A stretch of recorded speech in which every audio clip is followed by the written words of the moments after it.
May isang lalaki na nasa kanya na ang lahat. Posisyon, kapangyarihan, autoridad. Naglilingkod siya sa korte ng hari. Pero walang saysay ang lahat ng iyon. Dahil ang kanyang anak ay malapit ng mamatay. Hindi basta may sakit, hindi gumagaling, naghihingalo, at walang makapigil dito. Hindi ang mga manggagamot, hindi ang pera, hindi ang impluwensya. Dahil kapag ang kamatayan ay pumasok sa iyong tahanan, walang halaga ang titulo. At sa gitna ng takot at nawawalang pag-asa, may narinig siyang balita. Si Jesus ay bumalik sa kana. Malayo ang kana. Halos isang araw na paglalakbay mula sa Capernaum. Pero kapag nauubos na ang oras, hindi na mahalaga ang distansya. Kaya umalis siya, walang kasiguraduhan, walang kasunduan, walang pangako. Nang makita niya si Jesus, napapalibutan ito ng maraming tao. Kumalat na ang mga kwento. Tubig na naging alak, mga tanda, mga himala. Baka may pag-asa pa. Kaya lumapit siya at halos mawalan ng lakas sa pagsusumamo. Ginoo, bumaba po kayo bago mamatay ang anak ko. Walang paliwanag, walang argumento. Isang ama na nauubusan na ng oras. Pero ang sagot ni Jesus ay hindi niya inaasahan. Kung hindi kayo makakita ng mga tanda at himala, hindi kayo maniniwala. Parang pagtanggi, parang hadlang, dahil kadalasan, naniniwala lang ang tao kapag may nakikita na. Pero hindi siya naparoon para makipagtalo, hindi siya nakipagdebate. Inulit lang niya ang kanyang pakiusap.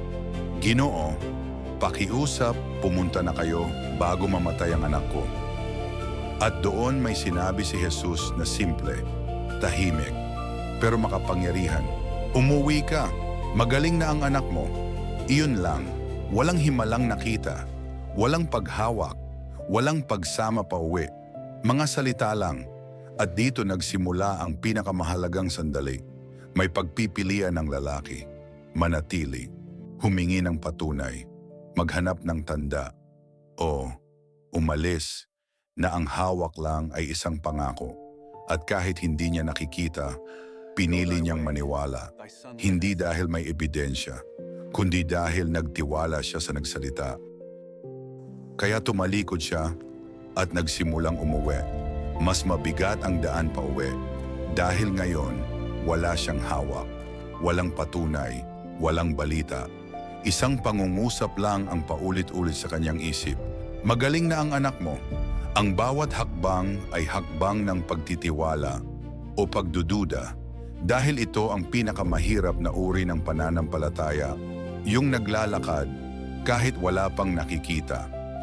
Hindi pa man siya nakakarating sa bahay, sinalubong siya ng kanyang mga alipin. Hindi natakot ang nasa mukha nila, kundi kagalakan. Magaling na ang anak mo, parang tumigil ang mundo. Magaling na, magaling na. Pero kailangan niyang malaman, kailan siya gumaling? Sumagot sila, kahapon, 7 oras, nawala ang lagnat niya. At doon niya naunawaan ang lahat.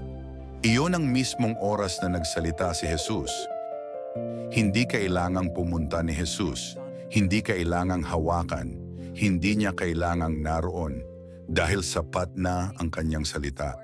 Hindi hadlang ang distansya, hindi hadlang ang oras. Kapag siya ang nagsalita, sumusunod ang buhay. Hindi lang bata ang gumaling sa araw na yon. Nagbago ang isang pamilya. Nanampalataya ang ama. Hindi na dahil sa desperasyon, kundi dahil sa katiyakan. At sumunod sa kanya ang buong sambahayan. Dahil ang isang tinupad na pangako, kayang baguhin ang lahat ng iyong paniniwala. Kadalasan, naniniwala lang tayo kapag nakita na natin. Kapag may sagot na, kapag may himala na, kapag may patunay na. Pero iba ang kwentong ito. Dahil nagsimula ang himala nung pinili niyang magtiwala, bago ang ebidensya, bago ang kumpirmasyon, bago pa niya makita ang kahit ano. Kaya ito ang tanong, paano kung nasabi na ang sagot, pero hinihintay mo pa ring makita? Paano kung ang pananampalataya ay hindi mo na pagtingin, kundi paglakad?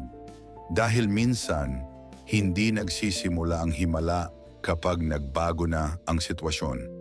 Nagsisimula ito kapag nagtiwala ka at pinili mong umalis kahit wala ka pang nakikita. Kung ikaw ay nasa sitwasyon ngayon na naghihintay ng patunay, naghihintay ng linaw, naghihintay ng pagbabago, baka ang susunod mong hakbang ay hindi pagtingin, kundi paglakad.